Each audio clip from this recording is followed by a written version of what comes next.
It was one of those dusky evenings when the small town seemed to sink under the weight of silence, and yet behind the silence there were whispers, stories, fears, and struggles that no one dared to speak about aloud, especially not about the darkness that lurked behind familiar faces. And in that town lived a girl named Ayesha, a young woman of 19, slender but strong in spirit, quiet in demeanor, but filled with the kind of fire that life itself had forced her to nurture. For she had not grown up with luxuries, not with protection, not with the comfort of being pampered, but rather with the constant echo of her mother's struggles, the emptiness of her father's absence, and the pressing weight of poverty that reminded her each day that survival was not given, it was earned. She had always been known as the quiet girl in class, the one who rarely spoke, who sat by herself, her head buried in her books, and because she was different, because she carried herself with dignity even when life tried to rob her of it,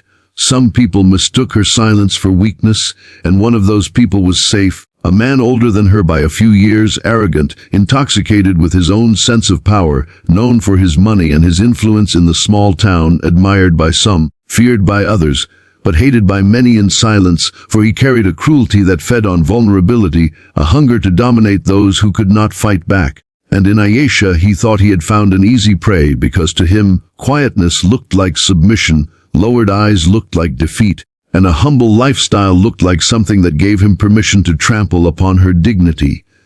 But he was wrong, he was so very wrong. For beneath Ayesha's quiet exterior, beneath her silence and lowered lashes, there was a storm waiting to rise, a rage carved from years of pain, a resilience shaped by endless battles of survival. And the day Saif tried to strip her of her dignity was the day he unknowingly awakened a lioness who had been silent for far too long. It happened on an evening when Ayesha was returning from her part-time work at the small bookstore near the market, carrying with her a bag of second-hand books she had bought with the little money she saved. And as she walked through the narrow lane that cut through an abandoned building site, she heard footsteps behind her, heavy, deliberate, and when she turned, there was Saif, leaning casually against a wall, his eyes scanning her like she was some object on display, his smirk wide, his voice dripping with mockery as he said,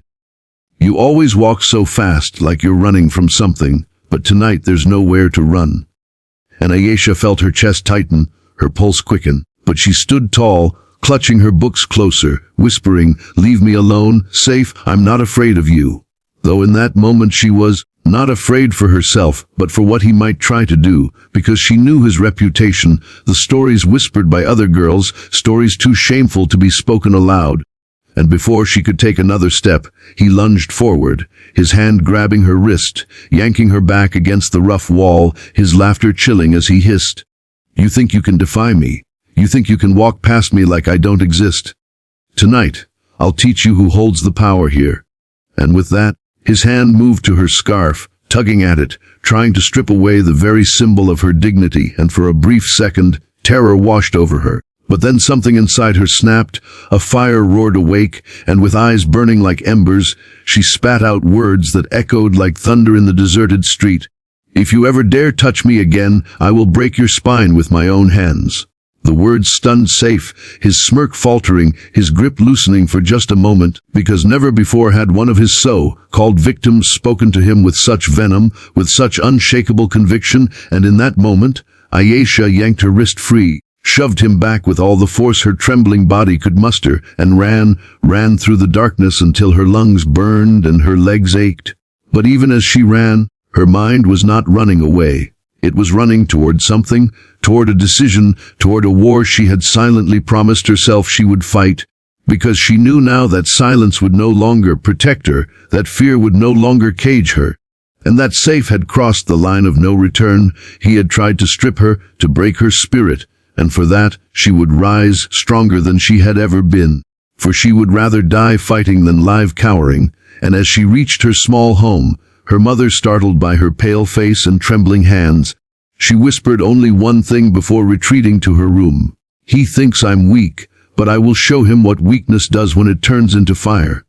And that night, as she stared at the cracked ceiling, her books lying beside her, she made a vow that she would never forget, a vow that gave her heart a rhythm stronger than fear, a vow that would define the battles yet to come. He tried to strip me of my dignity, but I will strip him of his false power. He tried to break me, but I will break his spine, if not with my hands, then with the weight of his own sins crashing down upon him. That night, she began the silent preparation of her war.